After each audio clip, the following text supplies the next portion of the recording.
is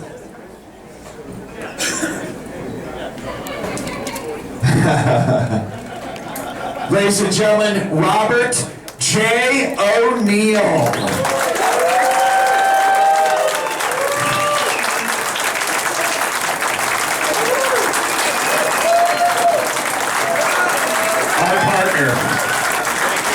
Yeah, buddy.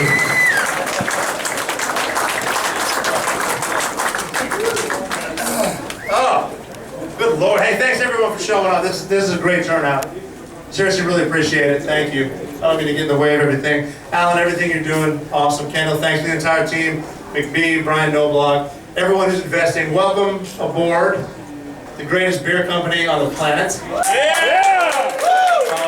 It is, I'm not sure what I can say that hasn't already been said about, obviously, the armed forces, the camaraderie, the men and women in the services, how we get together in the beer company, how we want to bring everyone together with the camaraderie, just because, you know, never lose your sense of humor, no matter what you do, and never realize that, I always tell people, if you're having a bad day, call someone, because they might be having a good day, but if you're having a good day, call someone because they might be having a bad day.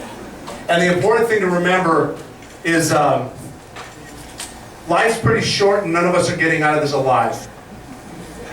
You know, so it's okay to have fun once in a while. Having said that, instead of trying to give you lessons learned on why beer is important, why people are important, I'm just going to tell you a cool fucking story. Is that okay? Yeah. One thing that we're really good at in the military is solving problems. That's what we're good at, because sometimes we're so dumb we can't do anything, but the quickest way from A to B is probably around, you know, it's like going around your ass to get to your elbow. We'll figure it out though. So I'm going to tell you a quick story before I get back to my lovely bride. There was a thing that went on in, there was a war in Iraq. I don't know if you heard about it. There was a peninsula a little bit north of Baghdad. And this is around 2007 that we were there, but we invaded in 2003. No one had been there in a couple years. It's a peninsula, and there was 19 terrorists on this peninsula.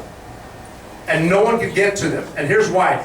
These 19 terrorists, these Al-Qaeda guys, were improvised explosive device makers. So you can't drive down the one road to the peninsula. Why? Because they're going to blow you up.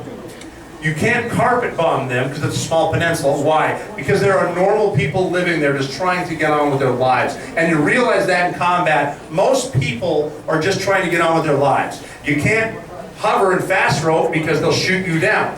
So they came to us at SEAL Team 6 and they said exactly that, and they said, solve this. So we're looking at this map, and as Navy SEALs, and I don't know if you're familiar with SEAL training, but they torture us with water. I have seen Navy SEALs in combat that hate water so much, we will go 5 clicks out of the way just to avoid getting our boots wet. So we're looking down at this thing and we're like, it's gonna suck. But we can swim. We can swim in, 1.5 miles in, we can swim out, 1.5 miles, it's gonna suck, but we'll do it. So there was 19 terrorists, we went in 17 Navy SEALs and 2 dogs. And they're very important to the story. So we swam in after the sun went down, 17 SEALs, 2 dogs. We got in there, long story short, we ended up getting in gunfights in 10 different buildings. We killed all 19 terrorists. Didn't hurt one woman, not one child, and then we swam out. Now, here's where it gets good. And again, I'm all about the humanity of combat, the humanity of service. The next day, the locals, the normal people living on this island, and there are normal people that get tortured by these asshole terrorists. So the locals got up and realized they're not getting tortured, not getting bullied. The bullies are all dead. So they did what any of us would do, they had a block party. So we have these air assets overhead, and they're looking down like this party is legit. It got so big, this reporter from Baghdad came up to that peninsula and asked the survivors in the houses where we went in, and all this reporter asked was, who came last night? The next day in the Baghdad newspaper, the headline said, they were ninjas and they came with lions.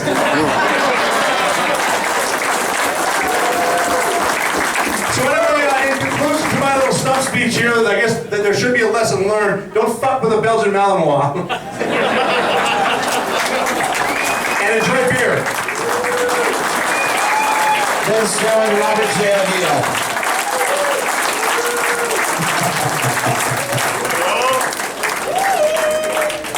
Fuck ISIS too.